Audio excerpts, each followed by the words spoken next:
Okay, so I promised an update. I'm trying to find a quiet place. My bathroom's about the only place I could find. You'll have to excuse the bare walls. We haven't been in here long, maybe a month, and I haven't really put anything on the walls. But anyway, so I'm updating about my Daith piercing. I got it a few weeks ago, and the day that I got it, I posted the video, and obviously it was very painful for me. But anyway, it didn't really hurt the rest of the day. It just kind of ached a little bit, but it wasn't like unbearable. And I did not, that actually was the day, I know this is TMI, but that was actually the day before my period. And normally I have a very bad period, very bad migraine the day before I start, and then the day that I start. Just really bad that I always have to take Imitrex. I always have to have something to help with the migraine, or otherwise I can't function. And that day I did not have to take anything, and the day of my period I did not have to take anything, so that was huge for me. And like I said, it's been a few weeks. As you can see, I have no infection. There's no infection. It's perfectly healthy. I hope you can see. I can't see well on my own face or my own ear. But anyway, so I've just been doing the Himalayan salt in some warm water like they suggested. And every once in a while I'll put a little bit of peroxide on there just to kind of make myself feel better. Then make sure that it's not getting any kind of germs or anything.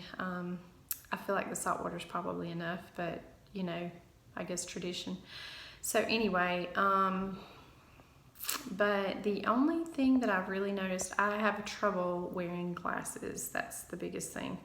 The glasses, they are kind of, they bother, I guess because they sit right here and that piercing is right in there, and they do bother my ear, and end up giving me, I haven't had migraines like I said, but I've had, there's a headache that I get like right here.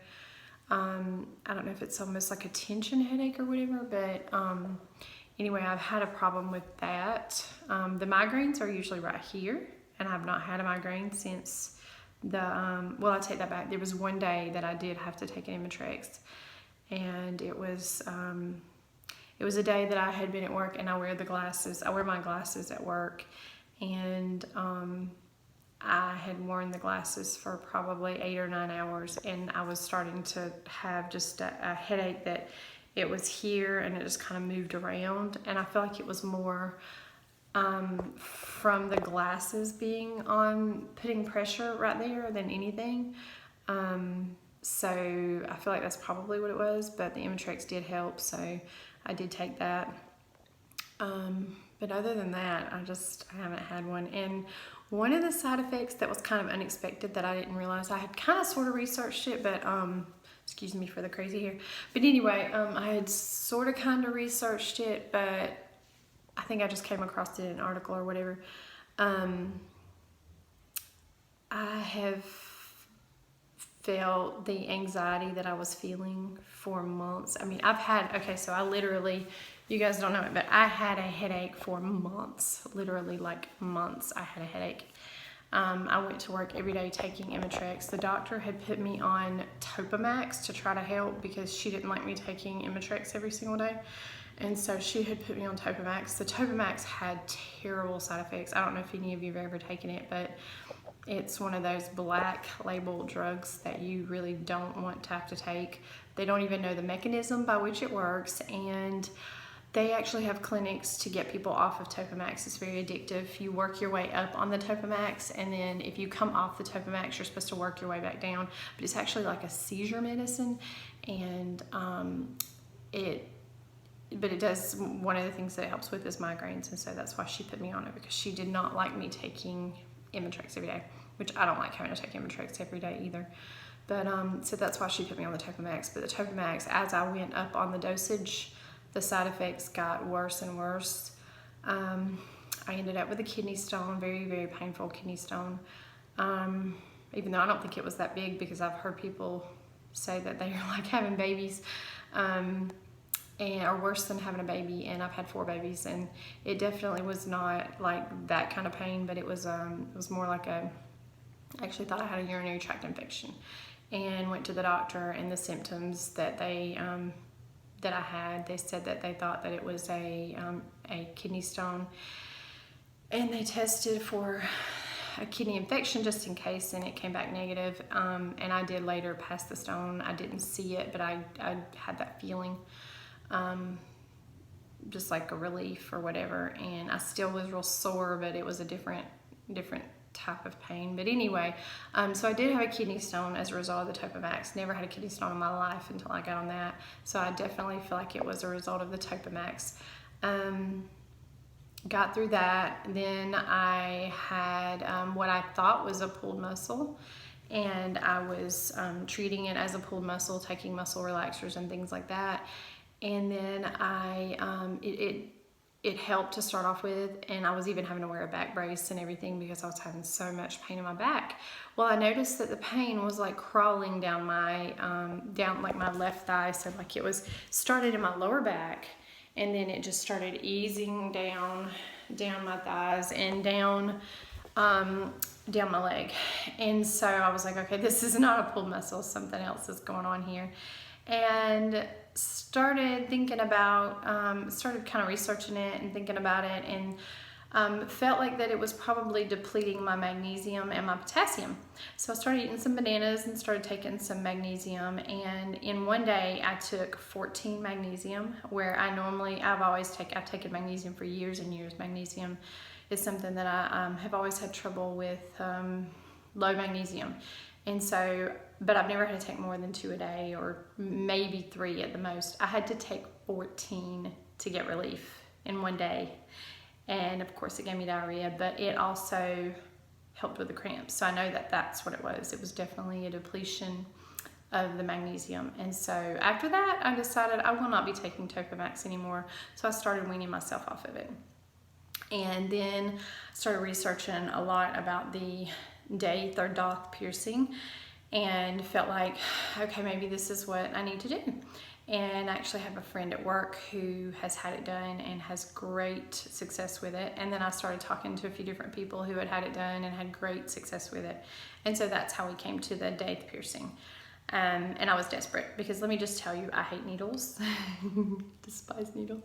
Had 4 children naturally because I hate needles so much. Okay, so that was, if you want to call it dramatic or whatever, that was part of the drama of the whole piercing, because I'm deathly afraid of needles. Okay, and so that was part of it. Part of it was just, it was hard to get through that cartilage. You know, the gentleman who did the piercing, he kind of struggled with getting it through the cartilage. He said it was very difficult, and he said that type of piercing is just a difficult piercing anyway. So but I have spoken with a few people who have had the piercing, and they didn't have the pain that I experienced with the piercing. So if you're looking at the Daith piercing or Daith piercing, just know that everybody's experience is going to be different. You're not necessarily going to experience the pain that I experienced with the actual piercing.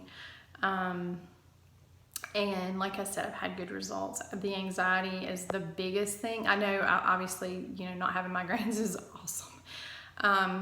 I have had other headaches. It's not that I have not had a headache, because it's a different kind of a headache. It's not behind my eye. Like I said, that the migraines are here normally, and I'm experiencing headaches back here and kind of back here.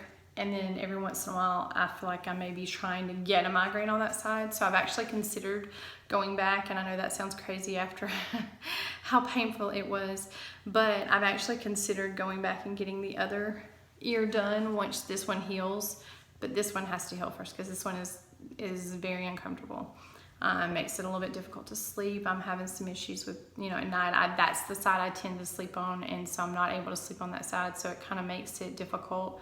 I find myself tossing and turning during the night, trying to find a place that's comfortable for me to sleep on, and have started, it kind of reminds me of when I was pregnant, okay, because I was a stomach sleeper, and so now I've transitioned to a side sleeper as a result of 4 pregnancies, and finally figured out how to get comfortable on my side, and now I've had this piercing done, and now I'm having to figure out how to get comfortable on my back or on the other side. So but it's nothing you can't deal with.